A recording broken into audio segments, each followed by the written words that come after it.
Hello बच्चों, आज इस वीडियो में इंटरनेट मॉडल पेपर 2023 और ये जो विषय है ये साइंस का है, क्लास 10th। ठीक है। और आज इस पूरे वीडियो में जो हमारा ऑब्जेक्टिव क्वेश्चंस हैं, आज हम इस एक वीडियो में पूरी तरह से हम खत्म करेंगे। ठीक है, तो चले शुरू करते हैं और देखते हैं कि पहला सवाल क्या है हमारा। ठीक है, तो देखें पहला सवाल है हमारा कि निम्नांकित में किसका अपवर्तनांक अधिक है। ठीक है, तो आप जो है ना हवा का अपवर्तनांक जानते होंगे। हवा का जो अपवर्तनांक होता है 1.008। ठीक है, और हीरा की बात करते हैं तो हीरा का जो अपवर्तनांक होता है 2.4। ठीक है, लगभग में। और सीसा की बात करते हैं ना, सीसा का जो अपवर्तनांक होता है वो होता है 1.5। ठीक है, और अगर रही बात जल की तो जल का जो अपवर्तनांक होता है 1.3। ठीक है, तो हमारा सवाल है कि किसका अपवर्तनांक अधिक है। ठीक है, तो इस प्रश्न का आंसर हमारा होना चाहिए बी नंबर, यानी कि हीरा। ठीक है बच्चे, हीरा का जो अपवर्तनांक होता है वो सबसे अधिक होता है, और जिसका अपवर्तनांक अधिक होता है उसमें प्रकाश की चाल कम होती है। ठीक है, निर्वात की अगर पूछा जाए कि अपवर्तनांक कितना होता है वो लगभग में 1 होता है।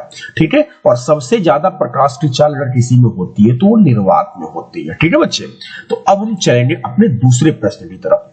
तो दूसरा प्रश्न है हमारा कि अवतल दर्पण की फोकस दूरी होती है। ठीक है, तो आप सभी बच्चे जानते हैं कि अवतल दर्पण की जो फोकस दूरी होती है ना, वो जो होती है वो ऋणात्मक होती है। ठीक है, और आपने ये भी पढ़ा होगा कि जैसे गोलीय दर्पण के टुकड़े को, ठीक है, अगर आप बाहर से पेंट करते हैं तो जो दर्पण बनता है वो अवतल दर्पण बनता है। ठीक है, और रही बात ये इस बिंदु को हम बोलेंगे अवतल दर्पण का फोकस। ठीक है, और यहाँ जो बिंदु होता है इसे हम बोलते हैं पी, जिसे हम दर्पण का ध्रुव कहते हैं, और P से लेकर F तक के दूरी को हम बोलते हैं फोकस दूरी। और इधर वाली जो दूरी होती है वो सब माइनस होती है। जैसे आप निर्देशांक अक्ष की बात करते हैं तो इधर वाली सारी जो दूरियां होती है वो माइनस में होती है। ठीक है, तो इस तरह से ये जो है जो P है वो एक मूल बिंदु का काम करता है। ठीक है, याद रखिए अवतल दर्पण की जो फोकस दूरी होती है वो ऋणात्मक होती है। ठीक है, इधर की P से लेकर F तक की दूरी को, यानी ध्रुव से लेकर F तक की दूरी को हम फोकस दूरी कहते हैं। ठीक है, अब अगला हमारा सवाल है तीसरा नंबर कि किसी लेंस में मुख्य फोकस की संख्या होती है। ठीक है, तो किसी भी लेंस में अगर मुख्य फोकस की जो संख्या होती है बच्चे ना, वो 2 होती है। ठीक है, जैसे आप देखो लेंस की अगर बात किया जाए तो लेंस कोई भी पूछे तो 2 होते हैं। ठीक है, तो पहला कौन सा है, एक होता है अवतल लेंस। ठीक है, और एक दूसरा होता है उत्तल लेंस। ठीक है, तो दोनों में क्या डिफरेंट होता है कि अवतल लेंस जो होता है बच्चे वो बीच में पतला होता है, किनारे पर मोटा होता है। ठीक है, और उत्तल लेंस जो होता है वो बीच में क्या होता है, मोटा होता है, और किनारे पर क्या होता है, पतला होता है। ठीक है, तो ये ध्यान में रखें। और इसमें जो फोकस होता है एक f1 होता है और दूसरा f2 होता है। ठीक है, तो इसी तरह से लेंस में जो फोकसों की जो संख्या होती है वो मुख्य फोकस जो होते हैं वो 2 होते हैं। ठीक है, ये याद रखें। अब हम चलेंगे अपने प्रश्न संख्या 4 की तरफ कि दाढ़ी बनाने में कौन सा दर्पण का यूज किया जाता है। ठीक है, तो देखो दाढ़ी बनाने में जो है ना, वो दाढ़ी बनाने में पूछा जाए चाहे आपसे हजामती दर्पण में पूछा जाए। ठीक है, कौन सा दर्पण, हजामती दर्पण पूछा जाए, चाहे आपसे पूछा जाए कि सौर कुकर में पूछा जाए। ठीक है, या सौर भट्टियों में पूछा जाए। ठीक है, तो इन सभी में क्या होता है ना कि अवतल दर्पण का यूज होता है। चाहे किसी गाड़ी के हेडलाइट में पूछा जाए, ठीक है, तो हेडलाइट में पूछे कि किस दर्पण का इस्तेमाल होता है, तो इसका आंसर होना चाहिए अवतल दर्पण। ठीक है, आई होप कि आपको ये सारी चीजें समझ में आ गई होगी। ठीक है, और एक बात और मैं बता दूं कि रोगियों के नाक, कान, गले आदि की जांच के लिए भी ना अवतल दर्पण का ही इस्तेमाल किया जाता है। ठीक है, अब हम पढ़ेंगे क्वेश्चन नंबर 5। ठीक है, तो क्वेश्चन नंबर 5 कहता है तो अवतल दर्पण की जो फोकस दूरी जो होती है इसको स्मॉल f से हम दर्शा देते हैं। वैसे इसमें दर्शाया है कैपिटल से, तो अभी हम कैपिटल F से ही दर्शा देते हैं। ठीक है, लेकिन फोकस दूरी को हम स्मॉल f से दर्शाते हैं। ठीक है, उसकी वक्रता त्रिज्या के बीच क्या संबंध होता है। ठीक है, तो आप सभी बच्चे जानते हैं कि जो फोकस दूरी होती है वो वक्रता त्रिज्या की आधी होती है। ठीक है, यानी जो f बराबर होता है r/2 होना चाहिए। तो इस प्रश्न का राइट आंसर हमारा हो जाएगा सी नंबर। ठीक है, अब हम चलेंगे अपने अगले प्रश्न की तरफ।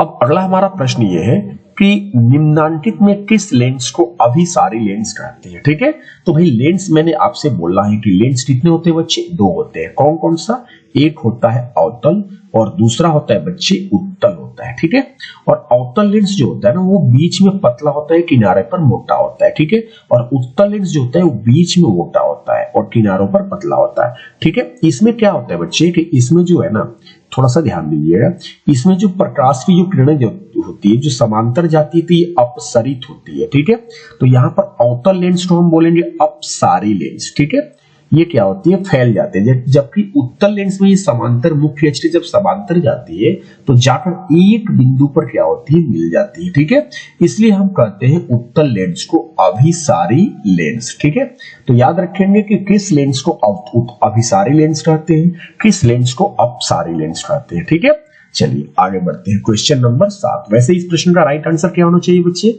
अभिसारी लेंस बोला है तो ये हो जाएगा उत्तल लेंस। ठीक है, कभी कभी ये भी पूछे जाते हैं कि क्यों कहा जाता है, तो इसका भी आपके पास आंसर होना चाहिए। ठीक है, अगला हमारा सवाल है क्वेश्चन नंबर 7 कि दृश्य प्रकाश में किस वर्ण का तरंगदैर्घ्य न्यूनतम होता है। ठीक है, तो जी देखो, आपने जब देखा होगा कि जो सूर्य का प्रकाश होता है, ठीक है, जब एक प्रिज्म से गुजारा जाता है, ठीक है, तो जब एक प्रिज्म से गुजारा जाता है तो वो क्या होता है, वो 7 रंगों में विभक्त होता है। ठीक है, आपने पढ़ा होगा 7 रंगों में कैसे बोलेंगे, ला, ठीक है, ना, पी, ह, नी, ठीक है, फिर जा और बे। मतलब आप मेरा यहां पर मतलब समझे, ला से लाल, ना से नारंगी, पी से पीला, ह से हरा, नी से नीला, जा से जामुनी, बे से बैगनी। ठीक है, तो इसमें बात किया जा रहा है तरंगदैर्घ्य की। ठीक है, तो देखो एक सबसे ऊपर क्या है लाल और एक सबसे नीचे क्या है बैगनी, इन दोनों से सवाल एग्जाम में पूछे जाते हैं। ठीक है, एक लाल से क्या क्या प्रश्न आता है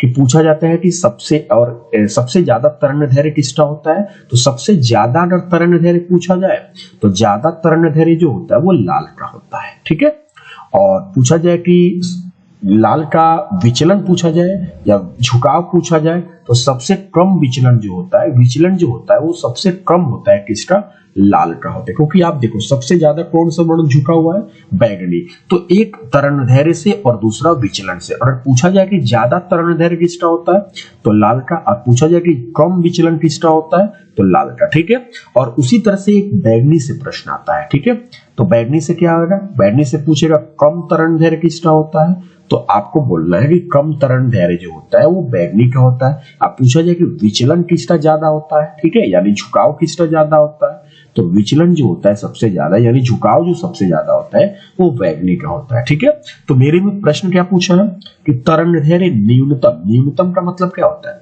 सबसे कम, तो तरंगदैर्घ्य कम किस में होता है, बैगनी में होता है। ठीक है, इसलिए इस प्रश्न का राइट आंसर बी नंबर होना चाहिए, बैगनी। ठीक है, चलते हैं क्वेश्चन नंबर 8।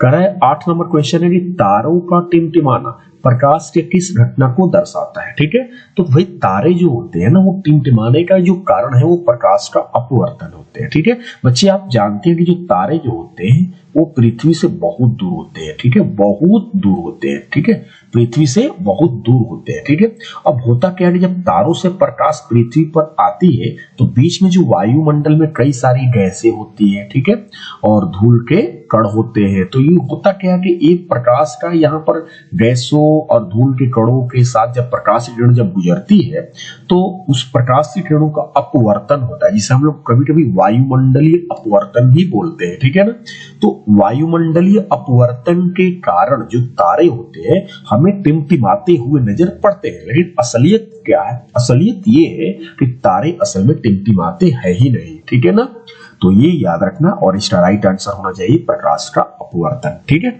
आगे क्वेश्चन नंबर 9 है हमारा। क्वेश्चन नंबर 9 कहता है कि निम्नलिखित में किसमें प्रकाश की चाल सबसे अधिक होती है। मैंने बोला था पहला जब क्वेश्चन बताया था बच्चे कि निर्वात में प्रकाश की चाल जो होती है वो सबसे अधिक होती है। ठीक है ना, और ये भी याद रखना 3 × 10⁸ मीटर प्रति सेकेंड, और लगभग में वायु में भी इसके बराबर होती है लेकिन थोड़ा कम होता है। ठीक है ना, ये याद रखें, लेकिन लगभग में हम लोग लेते हैं 3 × 10⁸ मीटर प्रति सेकेंड। ठीक है, चले आगे बढ़ते हैं, लेकिन इसका राइट आंसर क्या होना चाहिए, निर्वात में होना चाहिए। ठीक है ना, प्रकाश के अपवर्तन के कितने नियम होते हैं? तो भैया प्रकाश के अपवर्तन के नियम कितने होते हैं? तो 2 नियम होते हैं, ठीक है। चाहे वो अपवर्तन पूछे चाहे वो परावर्तन पूछे, अपवर्तन के भी 2 नियम और परावर्तन के भी 2 नियम होते हैं। अब हम आगे बढ़ेंगे। तो अगला मेरा प्रश्न है कि जल विद्युत संयंत्र किस ऊर्जा को विद्युत ऊर्जा में रूपांतरित करता है, ठीक है। तो जल विद्युत जो संयंत्र है बच्चे, वो स्थितिज ऊर्जा को, ठीक है, विद्युत ऊर्जा में परिवर्तित करता है। क्योंकि आपने पढ़ा भी होगा, बड़े बड़े बांध बनाए जाते हैं, ठीक है, और बांध बनाने के बहुउद्देश्य, मतलब कि ये बहुत सारे इसके उद्देश्य होते हैं बांध बनाने का, जैसे सिंचाई करना, बिजली उत्पादन करना, ठीक है, बाढ़ को रोकना, ठीक है। तो इन सब चीजों के वजह से क्या होते हैं कि बांध बनाए जाते हैं। लेकिन कभी कभी आपने ये भी सुना होगा कि बांध जहां बनाए जाते हैं वहां के लोग जो होते हैं उसका विरोध भी करते हैं, ठीक है ना। तो इसका कारण ये है कि कभी अगर अचानक बांध टूट जाए तो क्या होता है कि वहां के आसपास के जो लोग हैं उनकी बहुत ज्यादा क्षति होती है, ठीक है। इसलिए बांध बनाने का विरोध भी किया जाता है, ठीक है। जैसे नर्मदा नदी पर कौन से बांध बनाया गया है? सरदार सरोवर बांध, और उसका भी विरोध जोरों शोरों से हुआ था, है ना। तो जल विद्युत संयंत्र में क्या होता है कि इसमें स्थितिज ऊर्जा को विद्युत ऊर्जा में परिवर्तित किया जाता है। ये नाभिकीय ऊर्जा, सौर ऊर्जा, तापीय ऊर्जा, ये गलत आंसर है, ठीक है। अब हम चलेंगे अपने 12 नंबर प्रश्न के लिए। तो 12 नंबर हमारा प्रश्न ये है कि जलता हुआ मोमबत्ती बदलता है, ठीक है। तो जलता हुआ मोमबत्ती बदलता है तो विद्युत ऊर्जा को प्रकाश ऊर्जा में। अब जल रहा है मोमबत्ती तो ये विद्युत ऊर्जा कहां से आ रहा है? ये तो गलत है। ध्वनि ऊर्जा कहां से है? ये भी गलत है। इनमें से कोई नहीं। रासायनिक ऊर्जा को प्रकाश ऊर्जा में, ये बी नंबर आपका राइट आंसर है, ठीक है। चले अब हम चलेंगे 13 नंबर। 13 नंबर हमारा प्रश्न कहता है कि एक विद्युत सेल से धारा प्राप्त करने पर इसके सिरों के बीच का जो विभवांतर का मान जो होता है वो विद्युत वाहक बल की तुलना में हो जाता है, ठीक है। तो याद रखिए बच्चे कि विद्युत वाहक बल क्या होता है? पहले विद्युत वाहक बल, ठीक है। तो विद्युत वाहक बल की जो परिभाषा होती है बच्चे कि सेल द्वारा इकाई आवेश पर, कौन सी? इकाई आवेश पर, ठीक है, किया गया जो कार्य होता है वो सेल का विद्युत वाहक बल कहलाता है, ठीक है। मैं फिर से बोल रहा हूं, सेल द्वारा इकाई आवेश पर किया गया कार्य जो होता है वो सेल का विद्युत वाहक बल कहलाता है, ठीक है। तो वोल्टेज का मान जो होगा वो विद्युत वाहक बल की तुलना में अधिक और दोगुना बिल्कुल नहीं होगा। इसका राइट आंसर क्या हो जाएगा? कम, ठीक है। अब हम पढ़ेंगे 14 नंबर।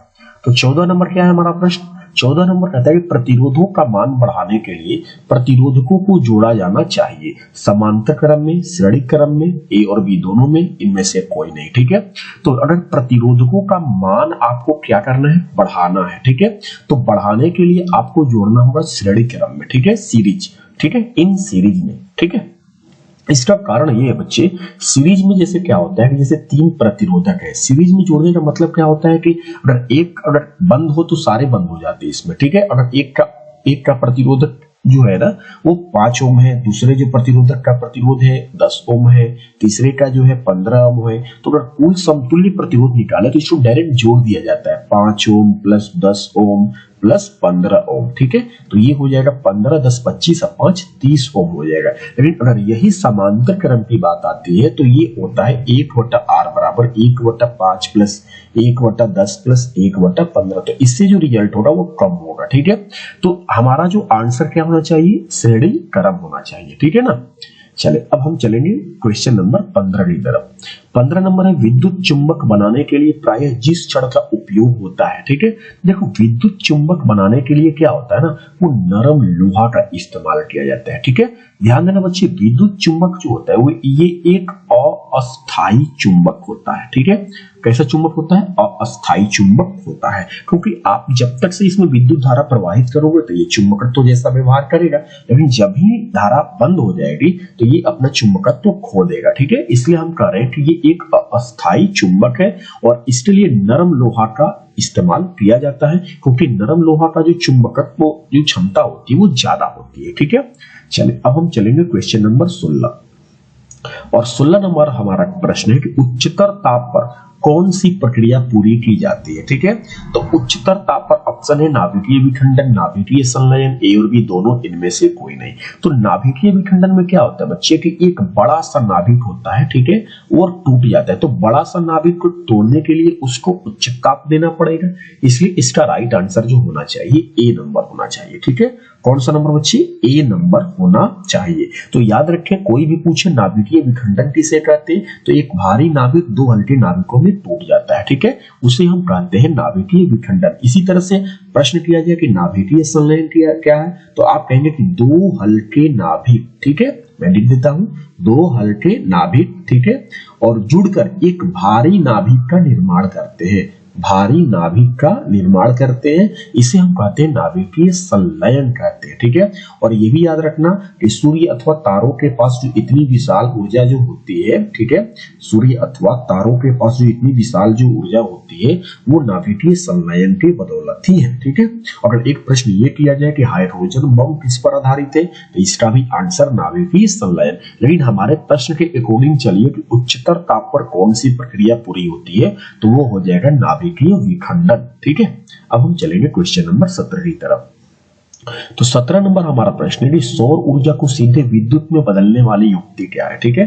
तो सौर ऊर्जा को सीधे विद्युत में बदलने वाली युक्ति को हम बोलते हैं सौर सेल। क्या बोलेंगे बच्चे, सौर सेल बोलेंगे। सिंपल सा प्रश्न है, ठीक है। अगला हमारा प्रश्न है कि पवन विद्युत जनित्र में पवन की चाल कम से कम कितनी होनी चाहिए, ठीक है। तो पवन विद्युत जनित्र में पवन की चाल कम से कम 15 किलोमीटर प्रति घंटा होनी चाहिए, ठीक है, ये याद रखें। और कहीं पर भी 15 किलोमीटर प्रति घंटा नहीं दिया है, इसलिए हम अपने ऑप्शन डी पर लगाएंगे। दूसरी चीज कि पवनों का पूछा जाए कि देश किसे कहा जाता है, कई बार प्रश्न भी आया है और हमने लिखवाया भी है आप लोगों को। पवनों का देश जो कहा जाता है वो डेनमार्क को कहा जाता है। किसको कहा जाता है बच्चे, डेनमार्क को कहा जाता है। अब हम आगे बढ़ेंगे। तो अगला हमारा प्रश्न है बच्चे 19 नंबर की, सेल का विद्युत वाहक बल है, ठीक है। तो सेल का जो विद्युत वाहक बल होता है, सेल द्वारा इकाई आवेश पर लगाया गया बल होता है, ये गलत है। बल समझ के इस पर मत लगाना, ठीक है। सेल द्वारा इकाई आवेश पर किए गए कार्य को हम कहेंगे सेल का विद्युत वाहक बल, ठीक है, ये याद रखेंगे। अब हम चलेंगे क्वेश्चन नंबर 20 की तरफ। और हमारा 20 नंबर प्रश्न ये है कि घरेलू परिपथ में मुख्य रूप से किसकी आपूर्ति होती है, ठीक है। तो घरेलू परिपथ में चर दिष्ट धारा ये सब बिल्कुल गलत है। आपका आंसर होना चाहिए प्रत्यावर्ती धारा, ठीक है, जो कि इसका वोल्टेज भी पूछा जाता है 220 वोल्ट, ठीक है, और 50 हर्ट्ज की आवृत्ति होती है, ठीक है, ये ध्यान में रखा जाता है। प्रत्यावर्ती धारा और दिष्ट धारा में दोनों में कभी कभी अंतर भी पूछे जाते हैं कि प्रत्यावर्ती धारा और एक दिष्ट धारा दोनों में अंतर क्या है। तो पहली बात है कि प्रत्यावर्ती धारा की जो आवृत्ति होती है वो शून्य नहीं होती है, जबकि दिष्ट धारा की जो आवृत्ति होती है शून्य होती है। प्रत्यावर्ती धारा को छूने से जोर का झटका लगता है बच्चे, लेकिन दिष्ट धारा को छूने से जोर का झटका नहीं लगता है। प्रत्यावर्ती धारा आप बोल सकते हैं ट्रांसफार्मर से प्राप्त की जा सकती है, और दिष्ट धारा जो होती है वो बैटरी से प्राप्त की जा सकती है, ठीक है। प्रत्यावर्ती धारा अपनी दिशा बदलती है, जबकि दिष्ट धारा एक ही दिशा में बहती है, ठीक है। ऐसे कई अंतर आप बता सकते हैं, याद रखेंगे आप इन सब चीजों को, ठीक है। अगला हमारा प्रश्न है कि वर्ण विक्षेपण असंभव है, ठीक है। तो वर्ण विक्षेपण जो होता है कि सूर्य का जो प्रकाश होता है, ठीक है, जब सूर्य के प्रकाश को जब प्रिज्म से जब गुजारा जाता है तो वो क्या होता है कि 7 रंगों में क्या होता है, विभक्त होता है। कितने रंगों में बच्चे, 7 रंगों में क्या होता है, विभक्त होता है, ठीक है। और इस घटना को कहते हैं वर्ण विक्षेपण। तो वर्ण विक्षेपण संभव तो कांच में है क्योंकि पारदर्शी है, जल में भी है, निर्वात में भी है। ये डी नंबर जो है ना फाइबर, ये बिल्कुल गलत है, ये इसमें असंभव है, ठीक है। तो वर्ण विक्षेपण की परिभाषा क्या होता है बच्चे, जरा बताओ मुझे। कि सूर्य का प्रकाश या श्वेत प्रकाश का 7 रंगों में विभक्त होने की घटना को प्रकाश का वर्ण विक्षेपण कहा जाता है। ऐसे करके याद कर लेना है सारी चीजों को, ठीक है।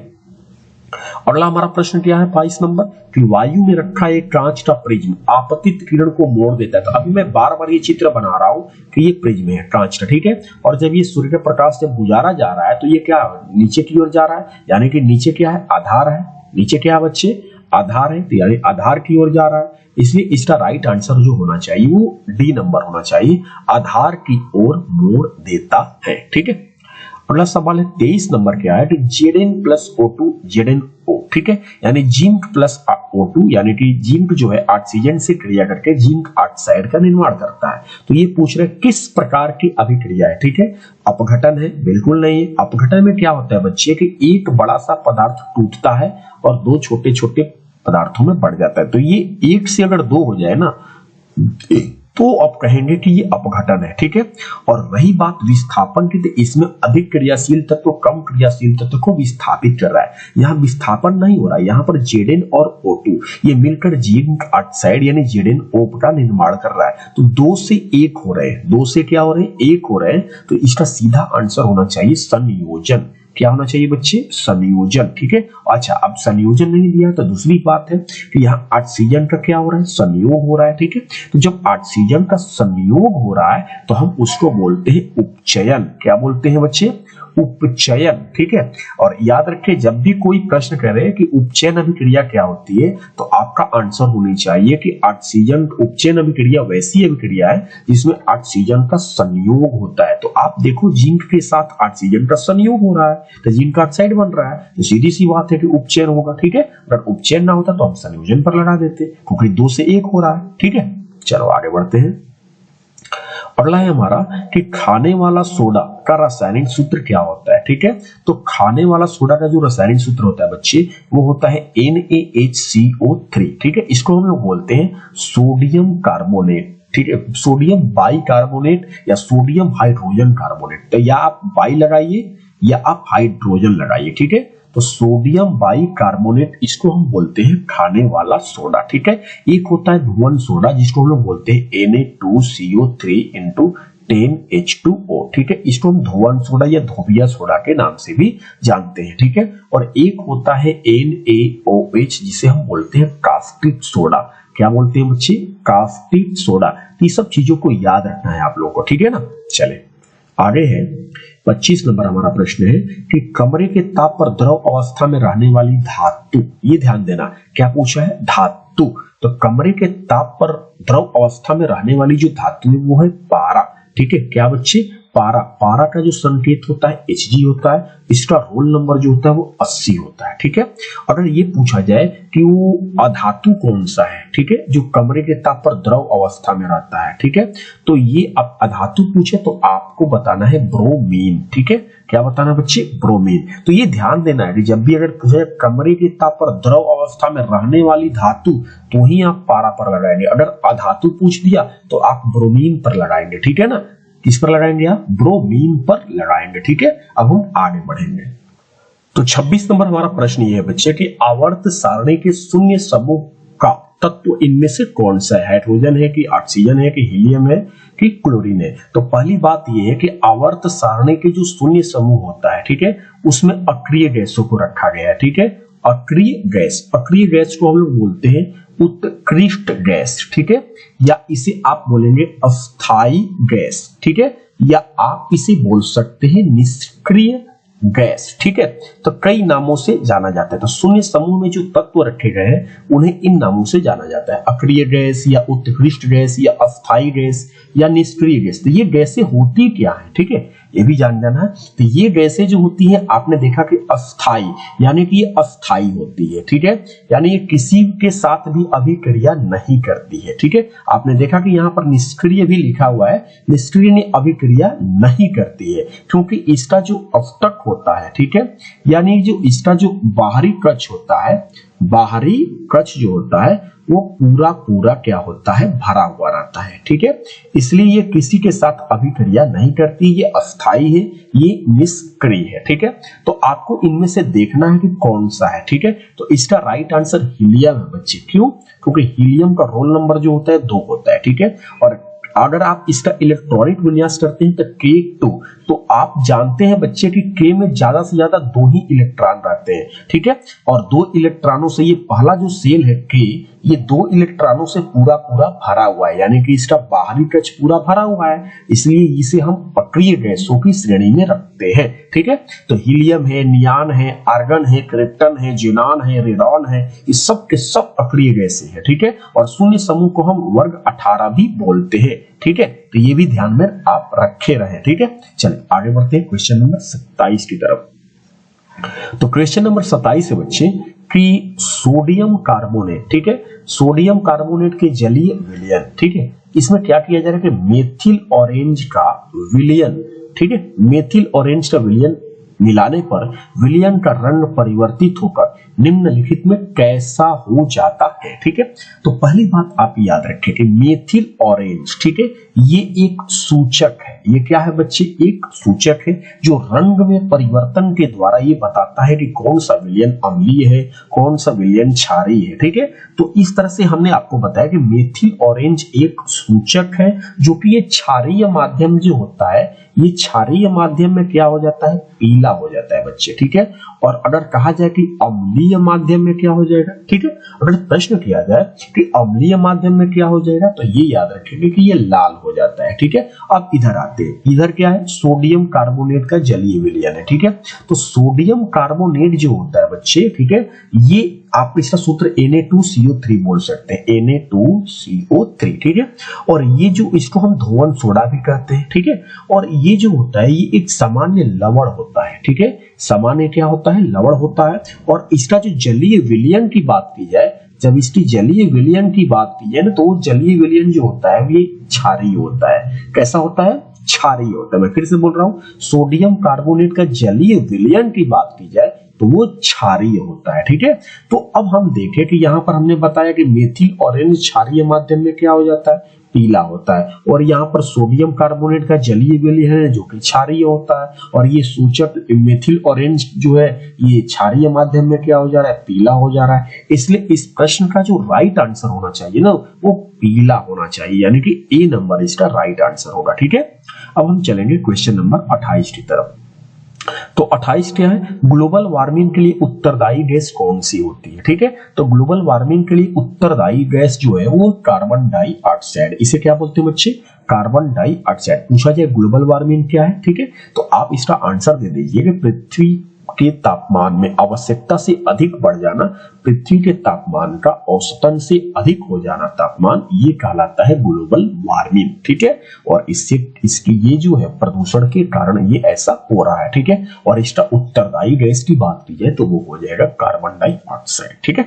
अब हम चलेंगे क्वेश्चन नंबर 29 की तरफ। 29 नंबर हमारा प्रश्न है, गंधक की परमाणु संख्या क्या है? पहली बात याद रखो बच्चे, गंधक जो होता है इसको हम सल्फर भी बोलते हैं, ठीक है। और इसका जो संकेत होता है S होता है। और रही बात रोल नंबर की, तो रोल नंबर इसका 16 होता है, ठीक है। और अगर पूछा जाए कि 16 होता है, इसका इलेक्ट्रॉनिक बुनियाद से K2L8M6, तो इसके बाहरी केस में कितने इलेक्ट्रॉन है बच्चे? 6 इलेक्ट्रॉन है, ठीक है। तो ऐसे कुछ एक्स्ट्रा नॉलेज भी जाननी चाहिए, ठीक है ना। तो गंधक की जो परमाणु संख्या कितनी होती है बच्चे? 16 होती है। और गंधक को हम क्या बोलते हैं? सल्फर भी बोलते हैं। इसका संकेत क्या होता है? S होता है, ठीक है। अब हम आगे बढ़ेंगे क्वेश्चन नंबर 30 नंबर हमारा प्रश्न रहता है कि अम्ल का जलीय विलयन विद्युत का संचालन करते हैं। एकदम करना चाहिए, क्योंकि अम्ल जल में क्या होता है? अम्ल जल में क्या होता है बच्चे? आयनित होता है। आपने पढ़ा होगा कि अम्ल जो होता है जल में घुलकर हाइड्रोजन आयन देता है, बिल्कुल पढ़ा होगा आपने। तो सीधी से निष्कर्ष निकलता है कि अम्ल जो होता है वो जल में क्या होता है? आयनित होता है। इसलिए इस प्रश्न का राइट आंसर जो होना चाहिए वो ए नंबर होना चाहिए, ठीक है। अब हम आगे बढ़ेंगे। तो अगला हमारा प्रश्न है बच्चे 31 नंबर कि अधिकतर धातुओं के ऑक्साइड क्या होते हैं। तो आप 2 पॉइंट आप दिमाग में बैठाए रखो एग्जाम देने से पहले, ठीक है। कि देखो, धातु के जो ऑक्साइड पूछा जाए, ठीक है, तो धातु के जो ऑक्साइड होते हैं ना बच्चे, वो होते हैं क्षारीय। क्या होते हैं? क्षारीय। अगर पूछा जाए कि अधातु के ऑक्साइड बताओ, ठीक है, तो अधातु के जो ऑक्साइड होते हैं बच्चे वो होते हैं अम्लीय, ठीक है। तो ये दोनों पॉइंट बहुत इंपॉर्टेंट है, ठीक है। तो धातु के जो ऑक्साइड होते हैं वो कैसे होते हैं? क्षारीय होते हैं। और हमारा प्रश्न यही पूछा है कि धातुओं के ऑक्साइड होते हैं तो ये क्षारीय हो जाएगा। इसका राइट आंसर ए नंबर, ठीक है। अब हम चलेंगे अपने 32 नंबर क्वेश्चन की तरफ। तो 32 नंबर है, सोने में निम्नलिखित में कौन सी धातु मिलाकर मिश्र धातु तैयार की जाती है, ठीक है। मैं फिर से बोल रहा हूं, सोने में निम्नलिखित में से कौन सी धातु ठीक है, मिलाकर मिश्र धातु तैयार की जाती है। ठीक है, तो देखो सोना, सोना का संकेत क्या होता है बच्चे, सोना का संकेत जो था Au होता है। ठीक है, क्या होता है Au। और आपने कभी ना कभी ये भी पढ़ा होगा कि 1 ग्राम सोना से लगभग 2 किलोमीटर लंबा तार बनाए जा सकते हैं। ठीक है, ये तो आपने जरूर पढ़ा होगा। सोना के बारे में एक और मैं आपको पॉइंट बता रहा हूं कि सोना जो होता है ना, वो सबसे अधिक तन्य होता है, सबसे अधिक तन्य धातुओं में सोना का नाम आता है। ठीक है, और अगर ये भी पूछा जाए कि शुद्ध सोना कितने कैरेट का होता है, तो ये भी याद रखिए, शुद्ध सोना जो होता है 24 कैरेट का होता है। ये भी आपको पता होना चाहिए। ठीक है, सोने की जो परमाणु संख्या होती है 79 होती है। ठीक है, और आभूषण बनाने के लिए जो होता है ना, शुद्ध सोना तो 24 कैरेट का होता है, लेकिन जब आभूषण की बात आएगी तो आभूषण बनाने के लिए 22 कैरेट उपयुक्त होता है। ठीक है, मतलब 22 कैरेट का आप इस्तेमाल कर सकते हैं। 2 कैरेट में आप क्या कर सकते हैं, 2 कैरेट में कोई ना कोई धातु आप मिला सकते हैं। तो इसमें तो बेसिकली जो होना चाहिए वो इसका राइट आंसर कॉपर होना चाहिए। ठीक है, Cu। ठीक है, तो यानी कठोरता प्रदान करने के लिए क्या किया जाता है, सोना में तांबा को मिला दिया जाता है। ठीक है, इस प्रश्न का राइट आंसर Cu होगा, कॉपर जिसे बोलते हैं हम लोग। ठीक है, तो सोना से बहुत सारे पॉइंट होते हैं जो कि एग्जाम में अक्सर आते रहते हैं, इसको भी आप याद रखेंगे। ठीक है, तो चलो बताओ, शुद्ध सोना कितने कैरेट का होता है, 24 कैरेट। ठीक है, और आभूषण बनाने के लिए कितने कैरेट का इस्तेमाल हो जाता है, तो लगभग 22 कैरेट। ठीक है, अब जो सोनार होते हैं वो कोई 22 कैरेट करता है, कोई 21 करता है, कोई 18 करता है, कोई 15 करता है, कोई 14 करता है, वो अपनी मर्जी से करता है। ठीक है ना, चलिए आगे बढ़ते हैं। लेकिन हाँ, उसमें 24 कैरेट का अगर कोई आभूषण बनाए तो वो आभूषण बन नहीं पाएगा। ठीक है ना, यानी कि वो बिल्कुल ही मुलायम होता है। ठीक है, चलिए अब हम आगे बढ़ते हैं क्वेश्चन नंबर 33 की तरफ। 33 हमारा प्रश्न ये है कि NaCl प्लस AgNO3 और AgCl और NaNO3। ठीक है, तो हमने ये देखा कि यहाँ पर भी 2 यौगिक होते हैं।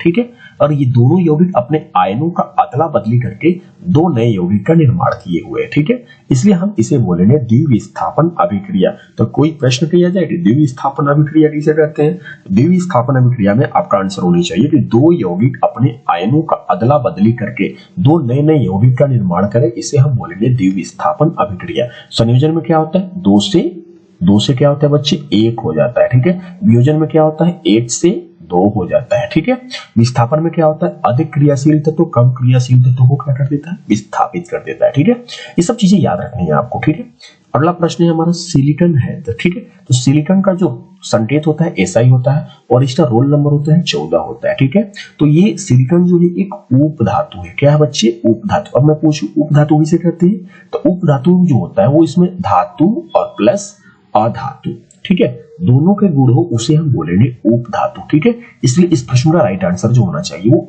C नंबर होना चाहिए। तो सिलिकॉन क्या है बच्चे, एक उप धातु है। उप धातु इसे कहते हैं जिसमें धातु और अधातु के गुण होते हैं। ठीक है, सिलिकॉन का संकेत क्या होता है, SI होता है। सिलिकॉन की परमाणु संख्या कितनी होती है, 14 होती है। ठीक है, अब हम चलेंगे अपने प्रश्न संख्या 35 की तरफ।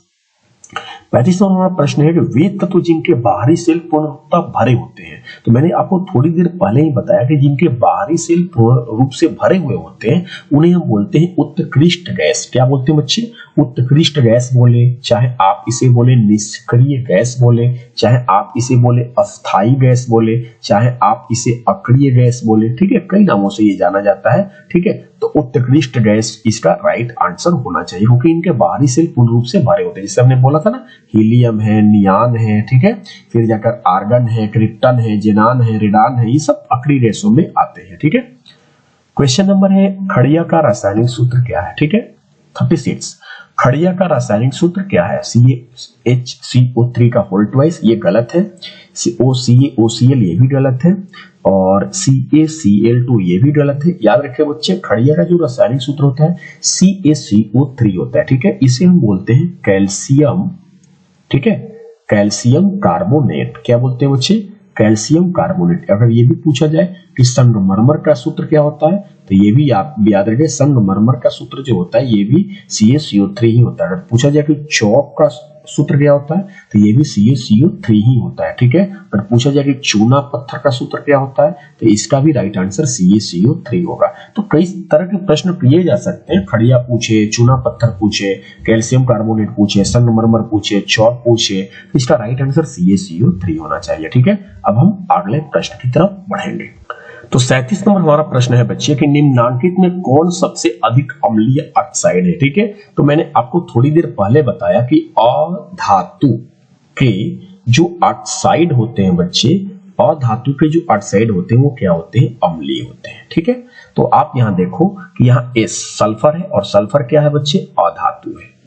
ठीक है, सल्फर क्या है, अधातु है। Na ये क्या है, सोडियम है और ये क्या है, धातु है। ठीक है, तो ये तो बिल्कुल नहीं होगा।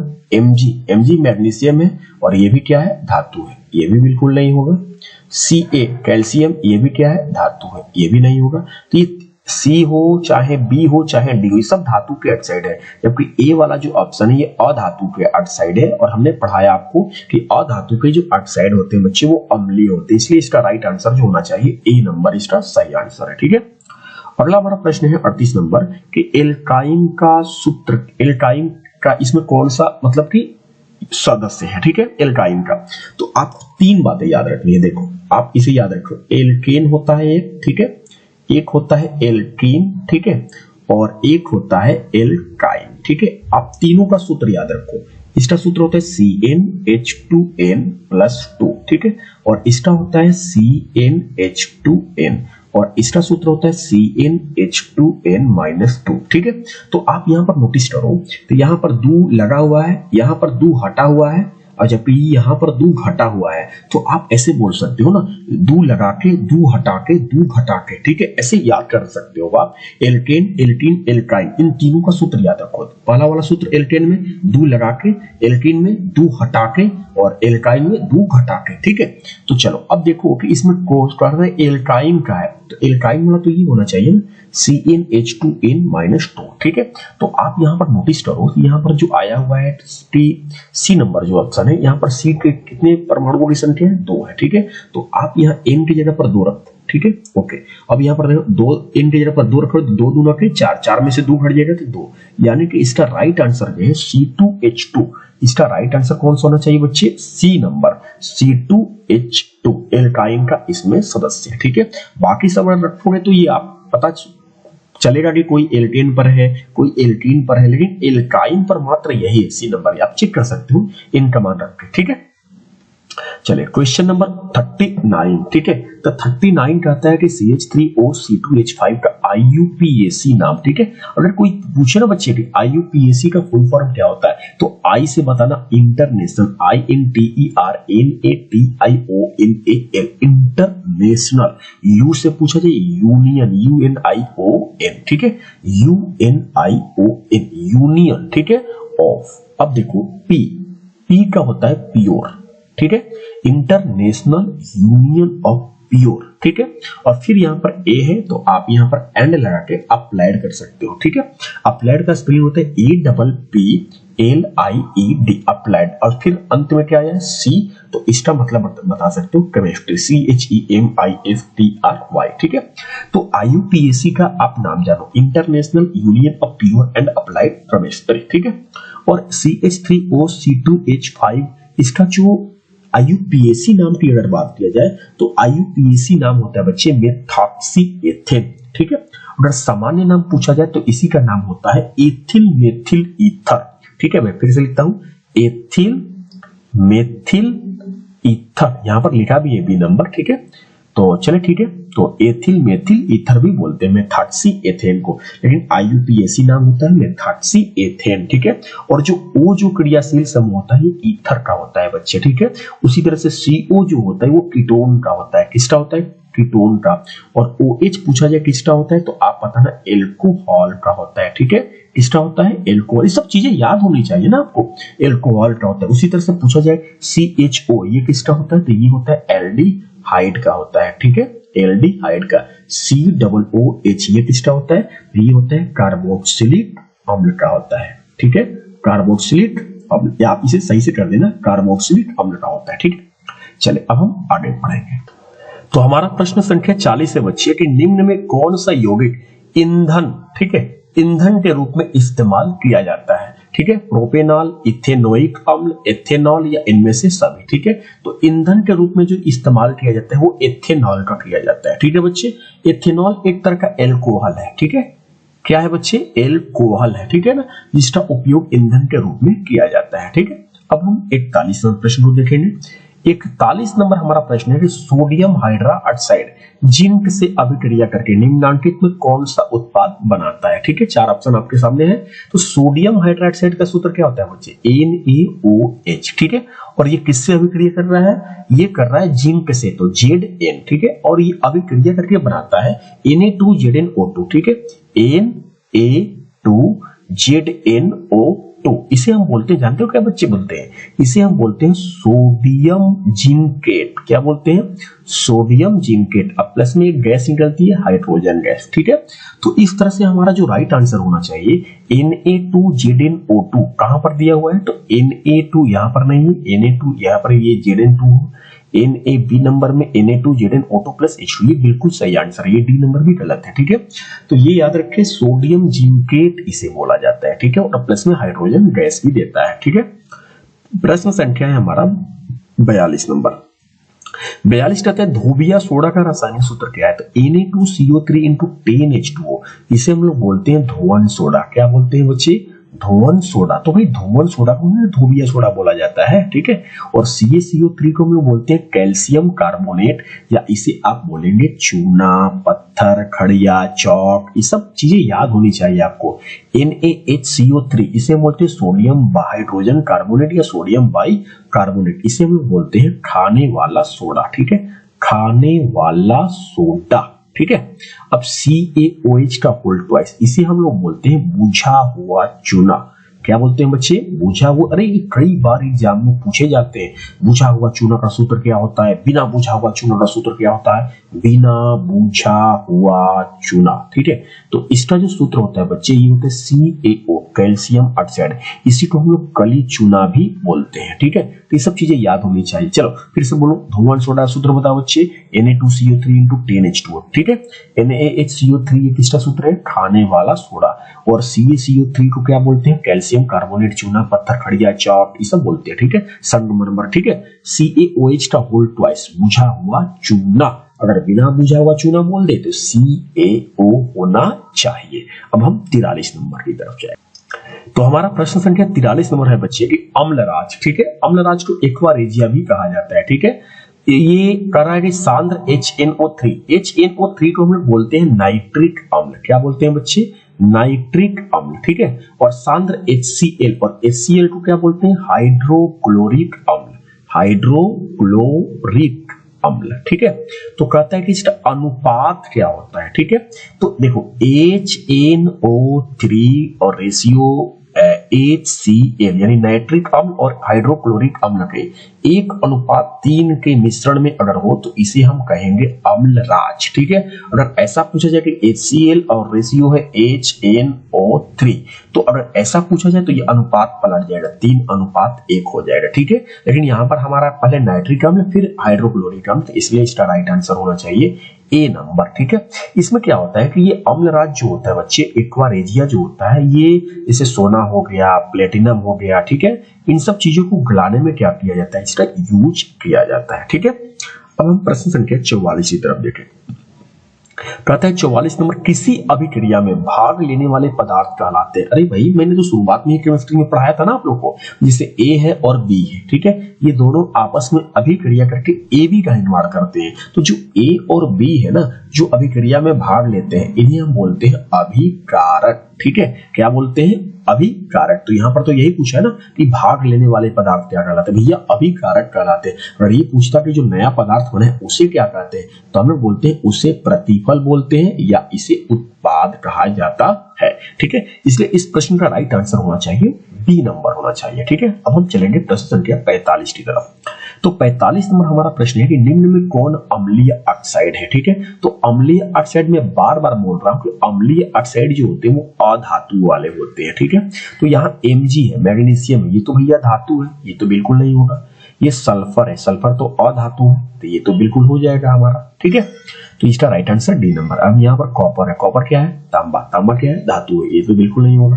सी ए क्या है? कैल्शियम, कैल्शियम क्या है? धातु है, ये भी नहीं होगा। ठीक है, तो इसका राइट आंसर कौन होना चाहिए? डी नंबर होना चाहिए, क्योंकि अम्लीय ऑक्साइड पूछा गया है। ठीक है, और अम्लीय ऑक्साइड जो होते हैं वो अधातु के जो ऑक्साइड होते हैं वो अम्लीय ऑक्साइड होते हैं। और यहाँ पर सल्फर ऑक्साइड जो है ना, सल्फर डाइऑक्साइड जो है SO2, ये एक क्या है? अधातु है, इसलिए हमने कहा कि ये इसका राइट आंसर है। ठीक है, आगे तो प्रश्न संख्या हमारा 46 है, कहता है कि निम्नलिखित में कौन सा पदार्थ जलीय घोल, कौन सा पदार्थ का जो जलीय घोल है ना वो लाल लिटमस पत्र को नीला कर देता है। ठीक है, तो आपने ये पढ़ा होगा, एक ट्रिक है बच्चे अनिल से। ठीक है, जो अम्ल होता है, अ से क्या होता है? अम्ल, अम्ल जो होता है अन्नी से क्या होता है? नीला। ठीक है, अम्ल नीला लिटमस को अल्लाह से क्या कर देता है? लाल। तो ये तो अम्ल नीला को क्या कर देता है बच्चे? लाल कर देता है। यहां पर तो उल्टा हो रहा है, लाल से क्या हो रहा है? नीला हो रहा है। तो ये काम अम्ल नहीं करता है,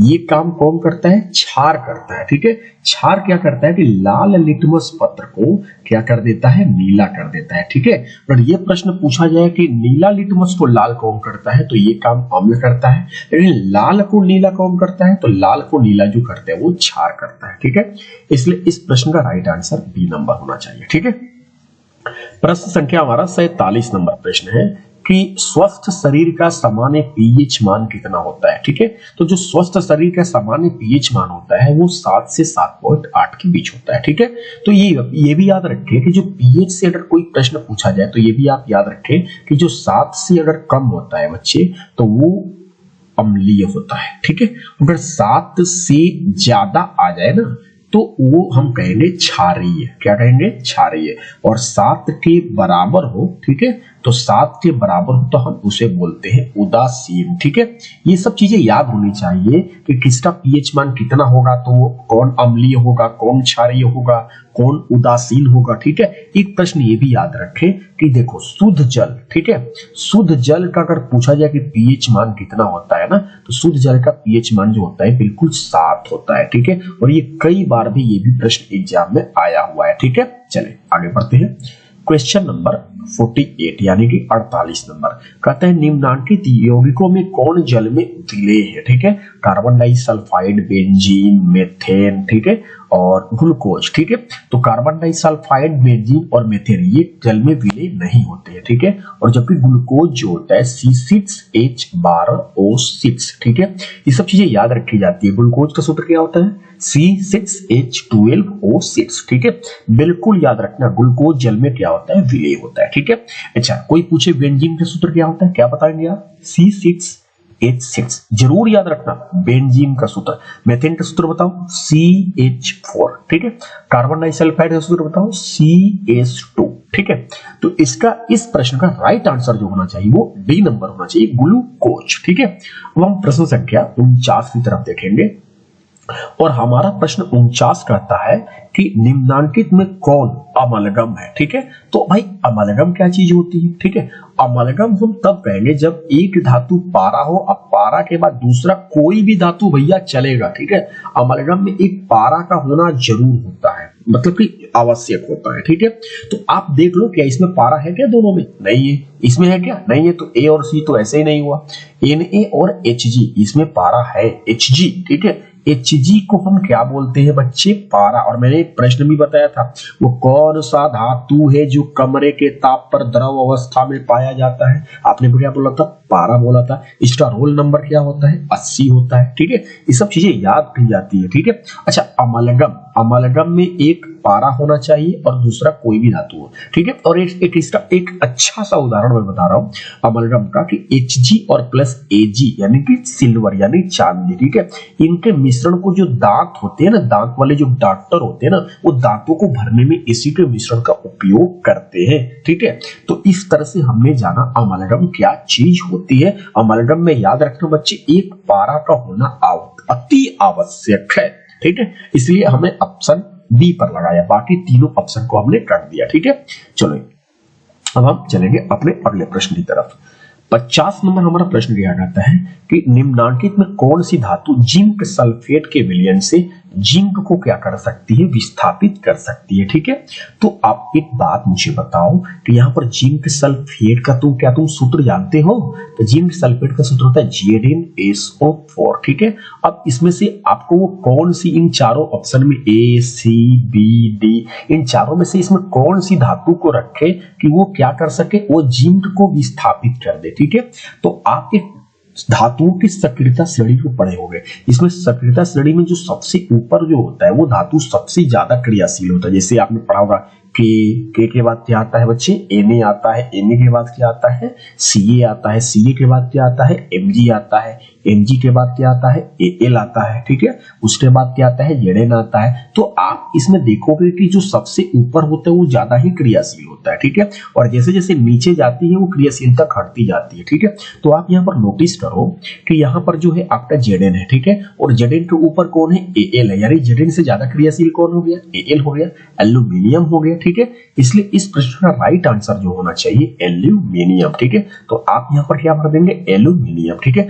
और जब एल्यूमिनियम Zn को विस्थापित कर देगा Zn यहाँ पर आ जाएगा और एल्यूमिनियम और SO4 बना लेगा एल्यूमिनियम सल्फेट। क्या बना लेगा बच्चे, एल्यूमिनियम सल्फेट। ठीक है, आई होप कि आपको सारी चीजें समझ में आ रही होगी। अगर ये संतुलित नहीं हुआ होगा तो आप इसे संतुलित कर देंगे। ठीक है ना, ओके। ठीक है, अब हम चलेंगे प्रश्न संख्या 51 की तरफ। ठीक है, चले तो प्रश्न संख्या 51 है बच्चे की ऑक्सीजन युक्त रक्त। ठीक है, ऑक्सीजन युक्त रक्त को हृदय से शरीर के विभिन्न भागों की ओर ले जाने वाली रक्त वाहिनियां कहलाती है। ठीक है, तो ऑक्सीजन युक्त रक्त को हम लोग बोलते हैं शुद्ध रक्त। क्या बोलते हैं बच्चे, शुद्ध रक्त। ठीक है, और जब हृदय से शरीर की ओर जा रही है तो वो काम करता है धमनिया। कौन करता है, धमनिया। अगर शरीर के अंगों से हृदय की ओर की बात की जाएगी तो वो आपका सिराए हो जाता है। नीले और अलिंद इसमें ये रक्त वाहिनियां नहीं है। ठीक है, तो रक्त वाहिनियों में एक सिराए का नाम आता है, एक धमनिया का नाम आता है। दोनों में तो कई बार अंतर भी पूछे जाते हैं कि सिराए और धमनिया में क्या अंतर होती है। ठीक है, तो सिराए की जो होती है दीवार जो होती है, जो भितिया होती है वो पतली होती है। ठीक है, जबकि धमनिया की जो भितिया होती है ना वो मोटी होती है। ठीक है, एक क्या होता है ना, धमनिया में अगर बात की जाती है पल्मोनरी धमनिया को छोड़कर बाकी सभी धमनियों में क्या होता है ना कि शुद्ध रक्त ही प्रवाहित होता है। जबकि सिराए में अगर बात की जाए तो सिराए में क्या होता है कि पल्मोनरी सिराए को छोड़कर बाकी सभी सिराओं में क्या होता है, अशुद्ध रक्त ही प्रवाहित होता है। ऐसे करके बहुत सारी आप अंतर इसमें लिख सकते हैं। ठीक है ना, तो चले धमनिया और सिराए इन ये दोनों को हम रक्त वाहिनियां कहते हैं। और अगर बात की जाए कि हृदय से शरीर के विभिन्न भागों तक वही शुद्ध रक्त को ले जा रही है तो वो धमनियां ले जाती है। ठीक है ना, चलिए अब हम प्रश्न संख्या 52 की तरफ चलते हैं। और 52 नंबर हमारा प्रश्न है कि रक्त के हल्के पीले रंग के चिपचिपे द्रव को क्या कहते हैं। ठीक है, तो लिम्फ, सीरम, प्लाज्मा, इनमें से कोई नहीं। इसका राइट आंसर प्लाज्मा होना चाहिए। ठीक है, क्या होना चाहिए बच्चे, प्लाज्मा। अब थोड़ी सी मैं आपको एक चीज बता रहा हूँ, रक्त। ठीक है, तो जो रक्त होता है इसके दो भाग किए जाते हैं। ठीक है, एक होता है कि क्या वो जो द्रव अवस्था में होता है वो होता है प्लाज्मा। ठीक है, जो कि तरल अवस्था में होता है। वो जो संपूर्ण रक्त का जो होता है ना ये 55% भाग होता है। उसके बाद जो है अगर बात की जाए तो एक दूसरा भाग जो होता है उसमें रक्त कणिकाएं आती है।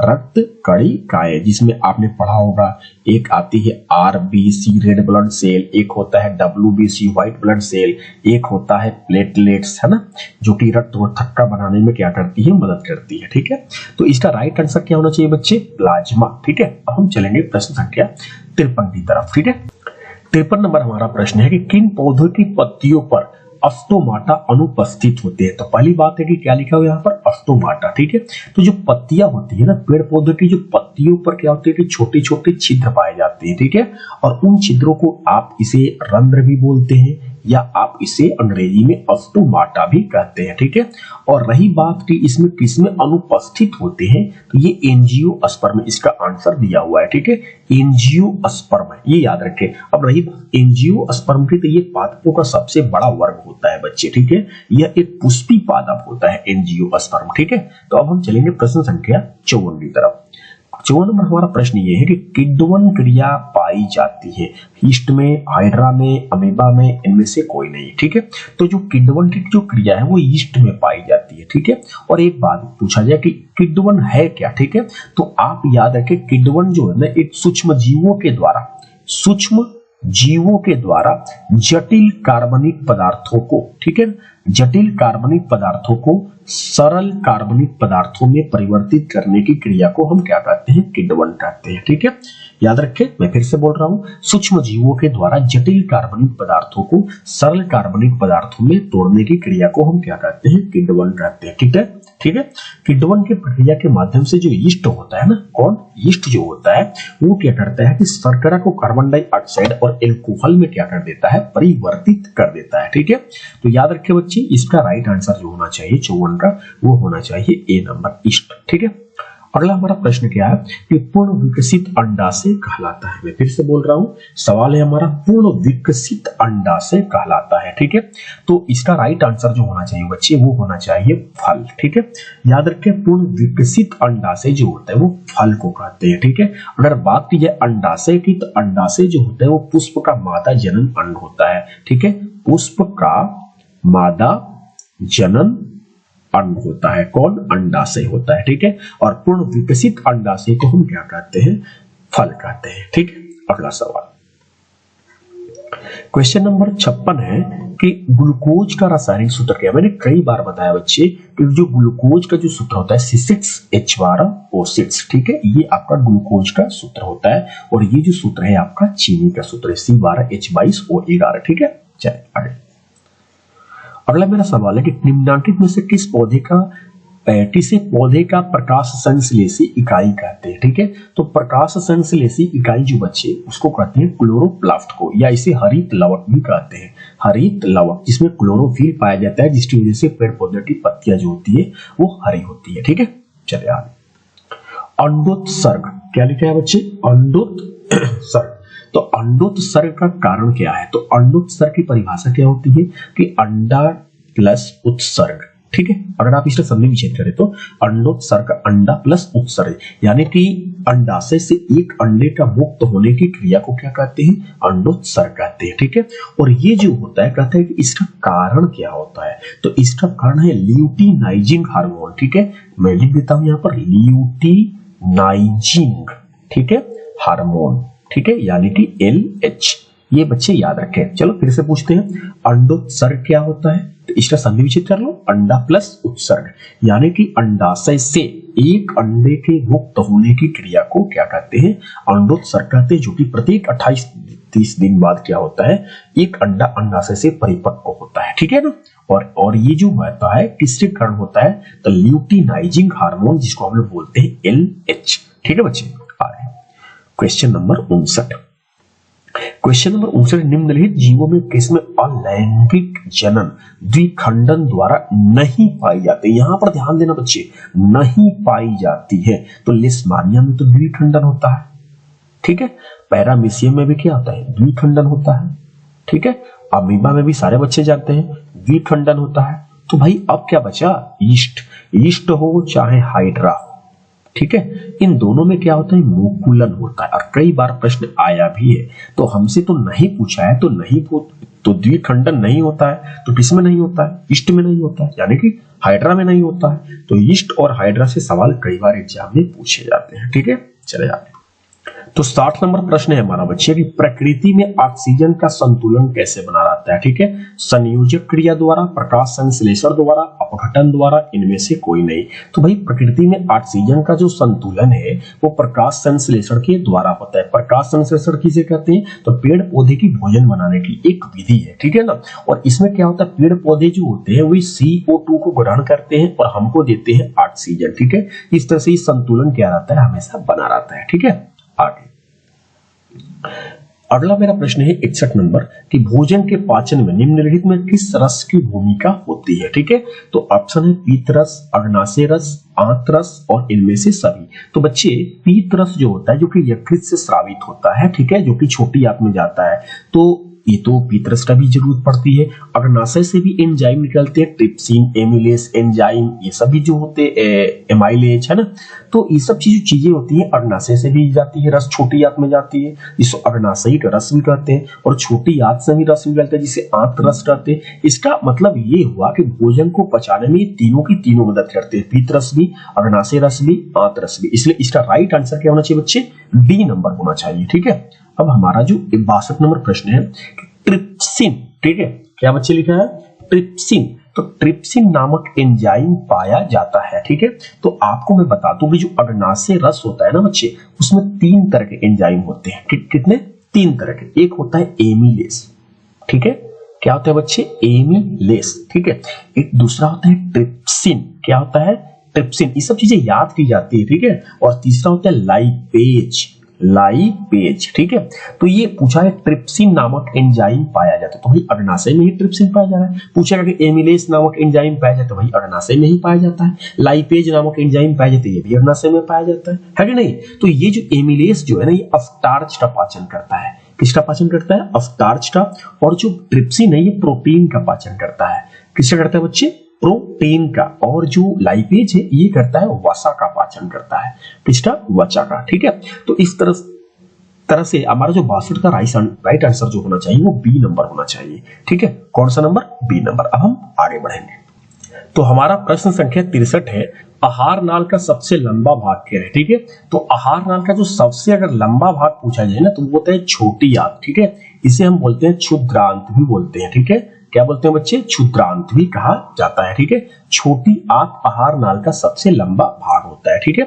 प्रश्न संख्या 64 है हमारा कि मनुष्य में पाचन की क्रिया आरंभ कहां से होती है? भाई सारे बच्चे जानते हैं कि हम मुख गुहा में भोजन को जब ग्रहण करते हैं तो मुख गुहा में जीवा भी होती है ना, दांत भी होते हैं, फिर मुख गुहा में लार ग्रंथि भी होती है। तो लार ग्रंथि से क्या निकलता है? लार निकलता है, ठीक है, जो कि ये क्या करता है कि मंड को शर्करा में बदलता है। मंड वो किस में बदलता है? शर्करा में बदलता है। तो हम तो कह सकते हैं कि भाई भोजन का जो पाचन होता है ना, वो मुख गुहा से ही आरंभ हो जाता है, ठीक है। अगला हमारा प्रश्न है कि 65 नंबर के निम्नलिखित में कौन वसा के पाचन में सहायक होता है? ठीक है, तो अभी आपको थोड़ी देर पहले हमने बताया था कि अग्नाशय, ठीक है, अग्नाशय से 3 तरह के एंजाइम निकलते हैं बच्चे। एक होता है एमिलेज, ठीक है, चलो आप याद पारो। दूसरा क्या होता है बताओ तो जरा हमें। वो होता है ट्रिप्सिन। क्या होता है? ट्रिप्सिन। और बताओ तीसरा, बताओ। तीसरा होता है लाइपेज। क्या होता है? लाइपेज। तो एमिलेज क्या करता है? एमिलेज स्टार्च का पाचन करता है, और हमारा तो वसा की बात कर रहा है, ठीक है।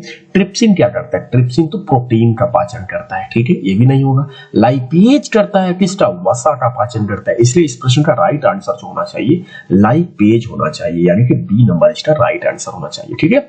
ओके, मुझे पूरा विश्वास है बच्चे समझ में जरूर आ रहा होगा आप लोगों को, ठीक है। अगला सवाल है हमारा 66, ग्लाइकोलिसिस की प्रक्रिया संपन्न होती है। किसकी? ग्लाइकोलिसिस की प्रक्रिया संपन्न होती है। तो ये जो प्रक्रिया होती है बच्चे, ये कोशिका द्रव्य में संपन्न होती है, ठीक है। इसमें होती है कोशिका द्रव्य में संपन्न होती है, ठीक है। अब हम अगले प्रश्न की तरफ चलेंगे। तो अगला प्रश्न है बच्चे कि 67 नंबर की ओजोन परत है, ठीक है, हानिकारक है कि उच्च ताप पर लाभदायी है कि लाभदायी है कि इनमें से कोई नहीं, ठीक है। तो पहले आप बता दो ओजोन परत जो होता है ना, वो है क्या? पहले इसको समझ लो आप, ठीक है। देखो, ओजोन परत ओजोन गैसों की एक परत है, और ओजोन गैस का जो सूत्र होता है O3, ठीक है।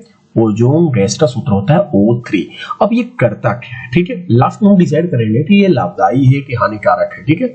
चलो देखो, तो ये क्या करता है कि जो सूर्य होता है, ठीक है, तो सूर्य की जो प्रकाश पृथ्वी पर आती है, ठीक है, ये हो गया हमारा पृथ्वी। तो सूर्य से आने वाले कुछ प्रकाश पृथ्वी पर जब आती है तो उसमें हानिकारक किरणें भी होती है। कैसी किरणें होती है बच्चे? हानिकारक, ठीक है, जिसको हम लोग बोलते हैं पराबैंगनी किरणें। कौन सी किरणें बोलते हैं? पराबैंगनी किरणें बोलते हैं। और ये रहा ओजोन परत। तो ओजोन परत क्या करता है कि जो इस हानिकारक पराबैंगनी किरणों को पृथ्वी पर आने ही नहीं देता है, ठीक है।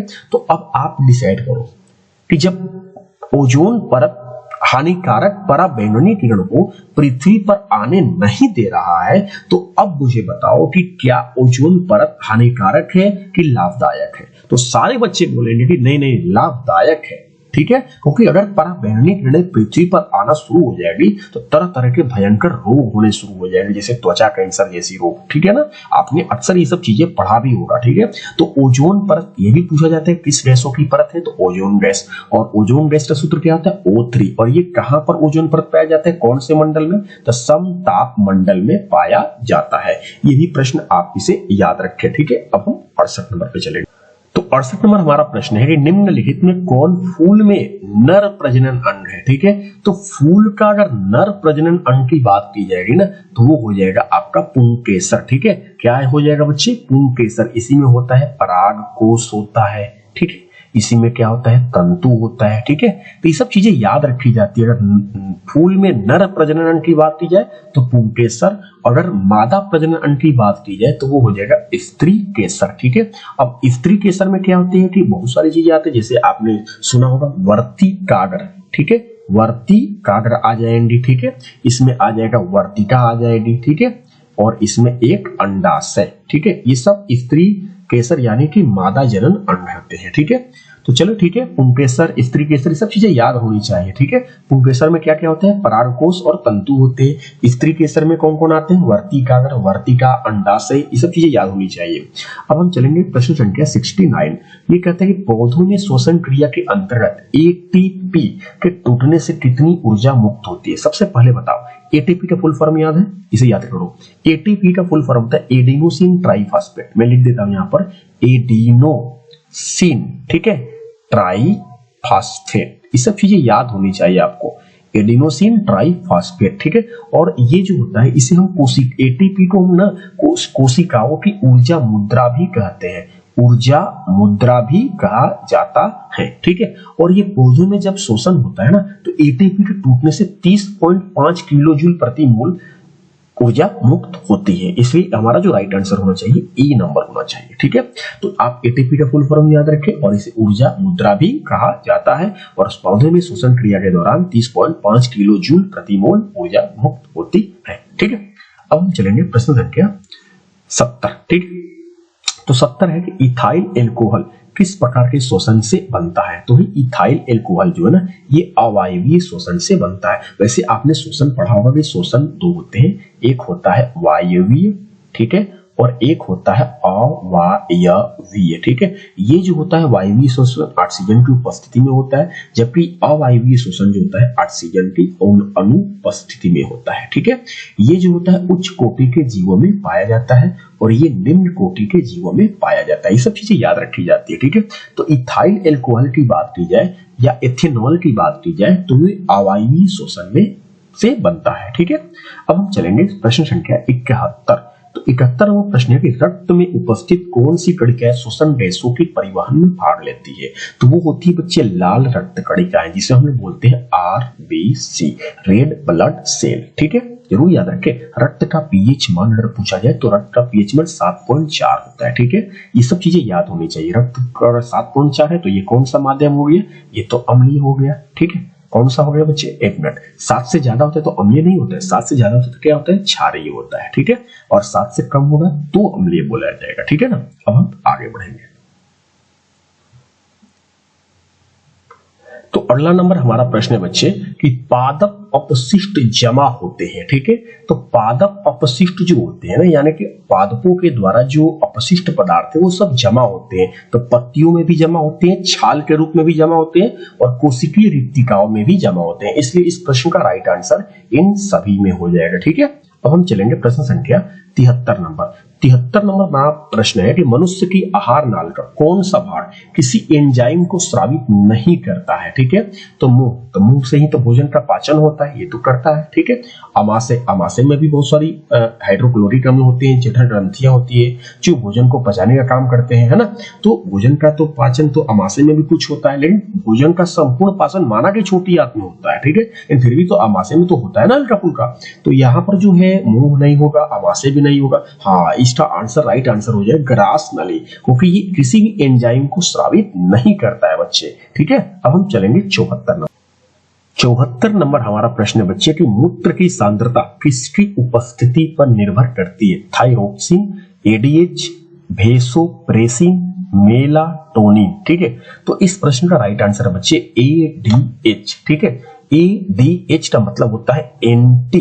ठीक है, ए का मतलब क्या होता है बच्चे एंटी, और डी का मतलब होता है डाईयूरेटिक, डाईयूरेटिक। ठीक है, और एच का मतलब होता है हार्मोन। ठीक है, तो मूत्र की जो सांद्रता है एंटी डाईयूरेटिक हार्मोन पर निर्भर करती है। ठीक है, एडीएच का फुल फॉर्म भी याद रखें। मूत्र जो होता है, ठीक है, मूत्र का जो पीएच मान जो होता है वो लगभग 4.8 से लगभग 6 के करीब माना जाता है। ठीक है, और मूत्र का जो रंग अगर पूछा जाए कि पीला रंग किसकी वजह से होता है, तो याद रखें कि यूरोक्रोम। ठीक है, मैं यहां पर लिख देता हूं, यूरोक्रोम के कारण जो मूत्र का जो रंग होता है ना वो पीला होता है। ठीक है, अब आपने देखा होगा कि मूत्र जो होता है ना कि वो दुर्गंध भी देता है, तो वो पूछा जाए कि दुर्गंध किसकी वजह से देता है, तो आपको याद रखना अमोनिया के कारण।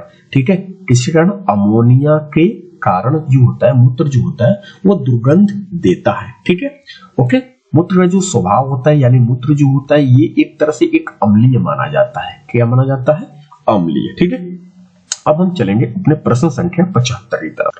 तो 75 नंबर हमारा प्रश्न है बच्चे कि कौन सा हार्मोन पौधों की वृद्धि से संबंधित नहीं है। ठीक है, अर्जीन, जिबरेलिन, साइटोकाइनिन, एवसीसिक अम्ल। ठीक है, ये चारों के चारों पादप हार्मोन है। कैसे हार्मोन है, पादप हार्मोन है। कभी कभी परीक्षा में 2 नंबर में ये भी पूछे जाते हैं कि किन्हीं 2 पादप हार्मोनों के नाम लिखे और उनके कार्य लिखे। ठीक है, तो अर्जीन, जिबरेलिन, साइटोकाइनिन, एवसीसिक अम्ल। ठीक है, तो जो अर्जीन है, जिबरेलिन है, साइटोकाइनिन है, ये पौधों की वृद्धि से संबंधित होते हैं, जबकि एवसीसिक अम्ल जो होता है ये क्या करता है कि वृद्धि, अंकुरण, कोशिका विभाजन को ये रोकता है पौधों की। ठीक है ना, यानी कि पत्तियों को मुरझाने के लिए भी ये यही अम्ल जो होता है, यही हार्मोन जो होता है ये उत्तरदायी होता है। ठीक है ना, तो इसका राइट आंसर जो होना चाहिए बच्चे वो होना चाहिए आपका एवसीसिक अम्ल। ठीक है, अगला हमारा प्रश्न है 76 नंबर कि मानव हृदय किस तंत्र का भाग है। ठीक है, पाचन तंत्र बिल्कुल गलत है, श्वसन तंत्र भी नहीं है, उत्सर्जन तंत्र भी नहीं है,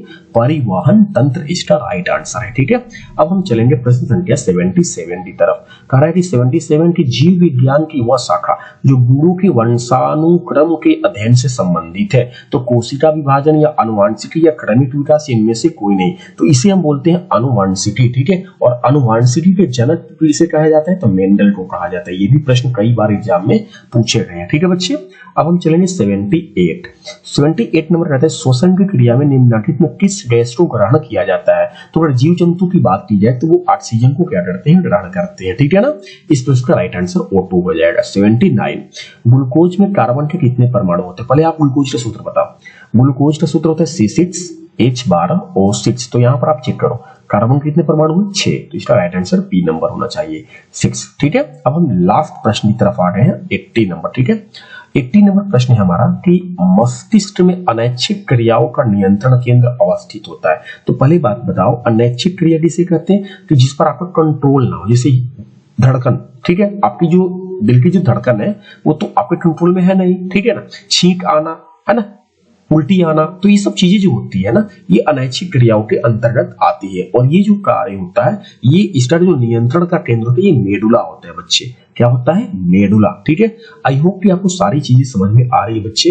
तो मुझे पूरा विश्वास है कि आपको भरपूर मजा आया होगा। अगर वीडियो अच्छा लगा होगा ना तो प्लीज वीडियो को लाइक, शेयर एंड सब्सक्राइब जरूर करिएगा। ठीक है ना, धन्यवाद।